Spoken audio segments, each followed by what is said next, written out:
Hey everyone, welcome to my channel. My name is Amanda, and this is a vlog of my late autism and ADHD diagnosis. I'm really hoping this video might reach somewhat of an Allistic, that means non-autistic audience, but it also will be very validating to my very many autistic and ADHD subscribers. So one thing that I've really noticed lately is I'm also on TikTok and Threads, and I've been posting a lot on the app Threads. And one of the things that I will do is when I'm having a very difficult autistic moment, I will try to capture that moment on either TikTok or Threads, but let's specifically talk about one that happened last night on Threads. And the thing is, when I'm having a kind of autistic, difficult, either social moment or just like observing something that I'm realizing the reason why this thing is difficult is because I'm autistic. And when I try to talk about that, I'm in a space where I'm not necessarily communicating at my best level because of autism.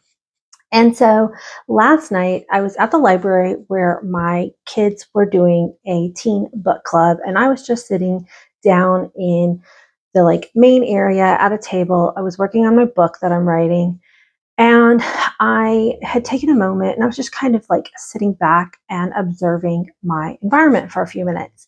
And I noticed a wall that had a whole bunch of bookshelves, and on it was books that were for sale. So they weren't books that you would check out at the library. They were for sale. And it said, the only signage was Friends of the Library. And I kind of thought to myself, I wish there was more signage. Like, how do you get these books? Like, are you supposed to pay for them at the library desk where you would check out books?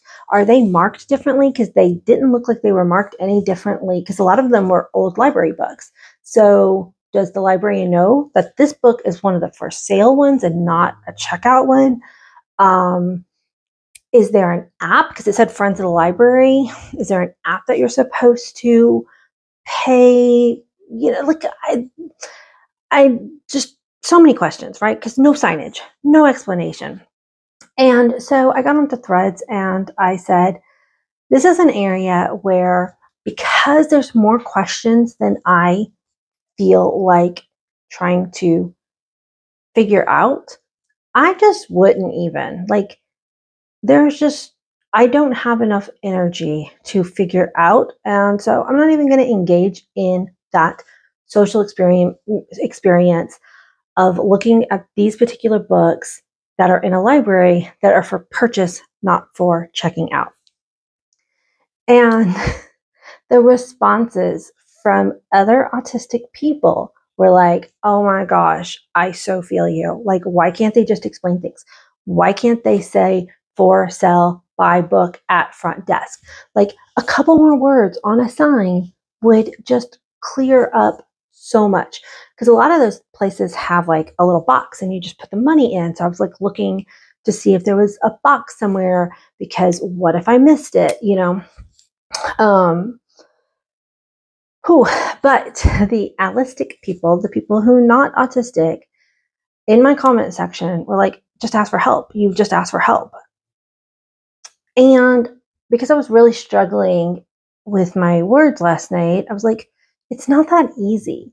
Now, I can push myself. I'm an autistic person who can push myself to ask for help if it was something that I really needed. Like, if there was a book that I saw on that shelf that is a book that I've been looking for like several years, and it was just sitting there and it was like, I want that book, I could get myself to a place to ask for help.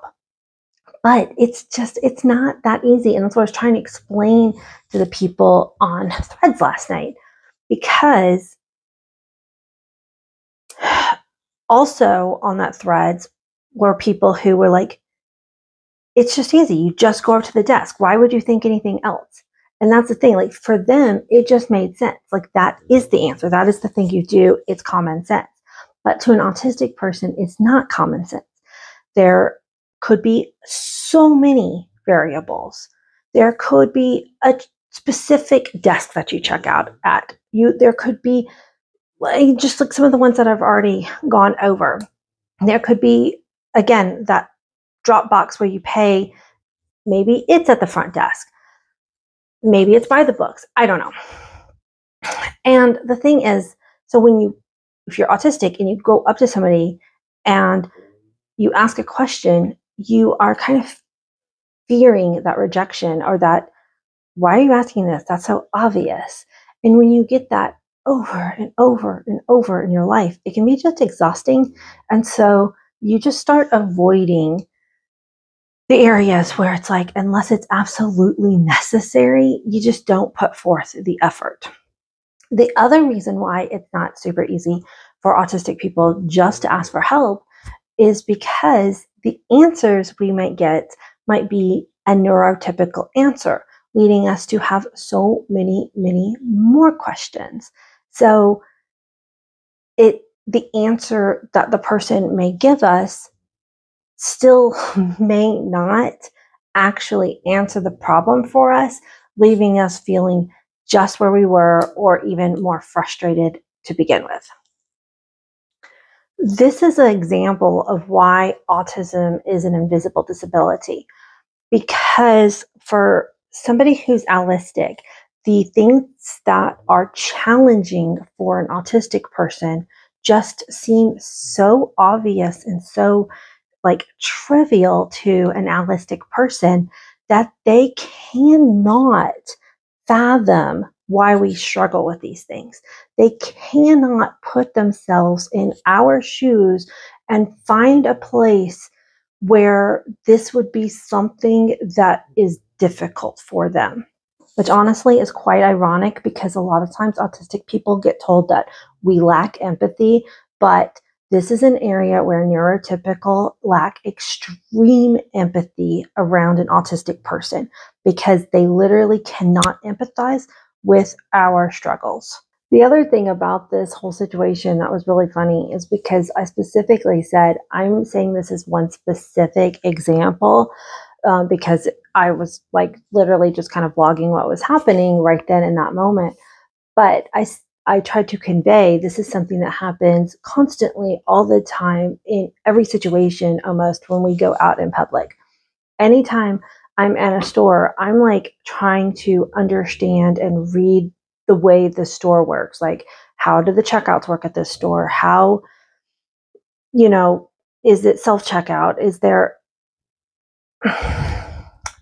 especially at restaurants, like, is it counter service? Do you wait to be seated? Do you go find a seat yourself?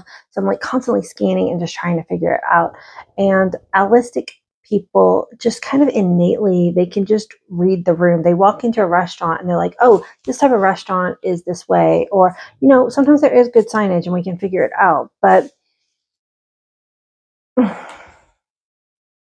my point is, I was saying this is one tiny example of a type of situation that an autistic person struggles with so many times in their daily life. And the neurotypical or allistic people would come into the comments and try to solve that problem. And I'm like, I'm not asking for a solution to this specific problem. I am trying to convey and give you a window into my autistic brain. And so many of them were like, just ask for help. And I'm like, you are demonstrating that you don't get it. You do not get it. I'm going to read a reply that I got from one of my fellow autistic followers. People are demonstrating exactly why we don't often ask for help, because the response is generally some form of why, or it shouldn't be hard. If they don't understand or if they don't agree with why it's hard for you, they do not want to help you. They have to approve that it is a good reason to ask for help. And because they can't see outside of their own experience, it never is. So us asking for help when it is something that to a neurotypical person is obvious, we don't get the help we need. We have to save and use our mental energy, because even when we do go to ask for help, we have to script it in our head. We have to like make sure we find somebody who looks like a safe person to ask. Like, will this person treat us with respect? We have to, you know, just work up the and like get out of the anxiety to approach the person. And I'm an extroverted person. That's the other thing. Like, this is way more difficult for a lot of autistic people because I am identify as an extroverted person, but I will slip back into these because it's like when I am out of my element and not understanding what's going on, then who cares if I'm extroverted? I'm right there back into that like anxious little bumblebee mode. And so you have to go through all this like a mental prep to find the person, word your question in a way that hopefully they will understand it. And so, yeah, we don't just do that with everything. There's so many times in our world that we come up across this. So we have to pick and choose where we're going to do it. And it is exhausting.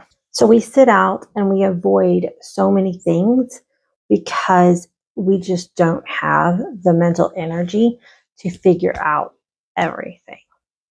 If you watch this video, thank you so much. I really appreciate it. And until the next one, bye guys.